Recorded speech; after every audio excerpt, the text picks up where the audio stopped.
Perjalanan anak singa mencari keberanian. Di jantung sabana Afrika yang luas, di bawah naungan pohon akasia yang megah, hiduplah seekor anak singa bernama Kito. Tidak seperti anak singa lainnya, Kito sangat pemalu. Ia takut pada suara guntur yang menggelegar, bayangan yang menari-nari saat senja, dan bahkan kupu-kupu yang paling kecil sekalipun. Saat anak-anak singa lain berlatih mengaum, auman Kito terdengar seperti decitan kecil. Ayahnya, Zuberi, adalah raja dari kawanan singa itu.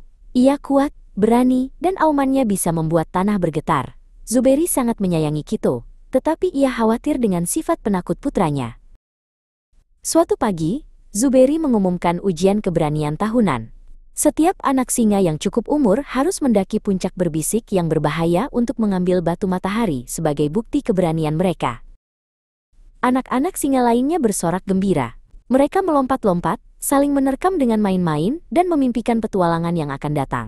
Tapi Kito hanya bisa menunduk, jantungnya berdebar kencang karena takut. Kito si pengecut tidak akan pernah berhasil, bisik salah satu anak singa. Dia mungkin akan lari saat melihat bayangannya sendiri. Kito mendengar ejekan itu, dan hatinya terasa sakit. Malam itu, Kito tidak bisa tidur. Ejekan itu terus terngiang di telinganya. Ia harus membuktikan bahwa mereka salah. Sebelum fajar menyingsing, ia menyelinap keluar dari sarang, bertekad untuk menghadapi puncak berbisik sendirian. Sabana di waktu fajar terasa sangat besar dan sepi. Setiap suara ranting patah atau desiran angin membuat Kito melompat. Ia merasa sangat kecil dan sendirian. Saat ia sedang berjalan dengan ragu-ragu, ia bertemu dengan Ravina, seekor babon tua bijaksana yang sedang duduk di atas batu, menatap matahari terbit. Ravina tersenyum dengan tatapan yang seolah tahu segalanya. Jalan yang panjang untuk anak singa sekecil dirimu, kata Ravina dengan suara serak. Ingatlah ini, si kecil. Keberanian sejati bukanlah tidak adanya rasa takut, tetapi tetap bertindak meskipun kau merasa takut. Kito melanjutkan perjalanannya, kata-kata Ravina terngiang di benaknya. Tak lama kemudian, jalannya terhalang oleh sungai yang deras. Airnya bergolak dan menakutkan. Kito mundur, terlalu takut untuk menyeberang. Tiba-tiba, ia mendengar suara teriakan minta tolong. Di tengah sungai, seekor anak kijang bernama Zola terdampar di atas batu kecil, dikelilingi oleh air yang deras. Melihat Zola yang ketakutan, Kito melupakan rasa takutnya sendiri. Ia harus menolongnya. Matanya mencari-cari di sekitar dan melihat sebatang pohon tumbang yang besar di dekat tepi sungai. Dengan sekuat tenaga, Kito mendorong batang pohon itu. Otot-otot kecilnya menegang. Perlahan tapi pasti, batang pohon itu bergerak dan jatuh melintasi sungai, membentuk jembatan darurat menuju batu tempat Zola berada. Zola dengan hati-hati menyeberangi jembatan kayu itu. Terima kasih, kau menyelamatkanku, katanya dengan penuh rasa terima kasih sebelum melesat pergi ke dalam hutan. Kito menyeberangi jembatan itu juga. Hatinya terasa hangat.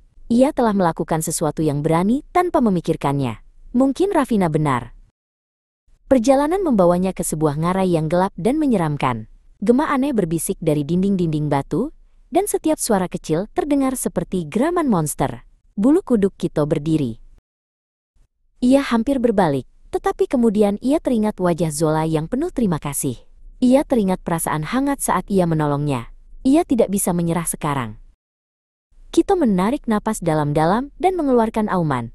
Auman itu tidak sekeras auman ayahnya, lebih seperti geraman yang keras, tetapi auman itu adalah miliknya. Gema aumannya sendiri mengusir suara-suara menakutkan lainnya. Akhirnya, Kito tiba di kaki puncak berbisik. Puncak itu menjulang tinggi ke langit, tampak lebih besar dan lebih menakutkan dari yang ia bayangkan. Ia mulai mendaki, cakar demi cakar. Angin bersiul di telinganya, mencoba mendorongnya jatuh. Rasa takutnya kembali, tetapi ia terus mengingat kata-kata Ravina dan terus mendaki. Setelah perjuangan yang terasa seperti selamanya, Kito berhasil mencapai puncak. Di sana, di dalam sebuah ceruk kecil, ia melihat batu matahari. Batu itu bersinar dengan cahaya keemasan yang hangat dan indah. Perjalanan pulang terasa lebih mudah. Dengan batu matahari di mulutnya, Kito berjalan dengan kepala terangkat tinggi. Saat ia tiba di rumah, ia meletakkan batu itu di depan ayahnya. Zuberi tersenyum bangga, tetapi ia tidak melihat batu itu. Ia menatap mata putranya. Aku tidak peduli dengan batu ini, Kito, katanya dengan lembut. Aku melihat keberanian dalam dirimu. Itulah hadiah yang sebenarnya. Kito berdiri tegak di samping ayahnya. Ia menarik napas dalam-dalam dan mengeluarkan auman yang sesungguhnya. Auman yang kuat, jelas, dan penuh keberanian, yang bergema di seluruh sabana. Kito si anak singa pemalu telah menemukan aumannya.